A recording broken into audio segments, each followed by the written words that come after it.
ওফ, আজকে তো গুরুদেবের দেখা পেয়েই গেলাম একদম শেষমেশ। কি বলবো, দেখেই বুঝতে পারছো তোমরা কোথায় চলে এসেছি। আজকে জিদ্দার বার্থডে, তাই জিদ্দার বাড়ির সামনে চলে এসেছি।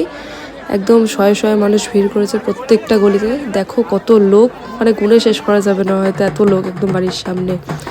আজকে এখানে উৎসবের কোনো কমতি নেই, ব্যান্ড পার্টি, বাজি, ডিজে কিনার নেই, সব আছে। আজকে বিশাল উৎসব চলছে এখানে। ঘন্টার পর ঘন্টা ধরে ওয়েট করছি কখন উনি একবার বেরোবে। শুনেছি নাকি প্রত্যেক বছর উনি এই ব্যালকনি থেকে এসে সবাইকে দেখা দেয়, তো আজও তার অন্যথা নয়। এই যে দুপুর 2টো বাজে, ঠিক সময় মতো উনি বেরিয়ে পড়েছে।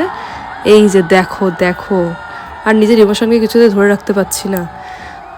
বাচ্চা থেকে বড় প্রত্যেক বাঙালির ইমোশনই হচ্ছে এই জিদ্দা। জিদ্দার ওপর আর কোনো কথাই নেই। অনেক দূর দূরান্ত থেকে আজ লোকজন এসে কিন্তু এখানে ভিড় করেছে শুধুমাত্র এক ঝলক এই মানুষটাকে দেখার জন্য। সবাই কতটা বেশি ভালোবাসলে এই বৃষ্টি বাদলাকে উপেক্ষা করেও কিন্তু এখানে দাঁড়িয়ে থেকে যেতে পারে, বলার বাহিরে এই সমস্ত কথা। উনি ওনার ছেলেটাকে আনলো, সবার সাথে একটু মিট করালো।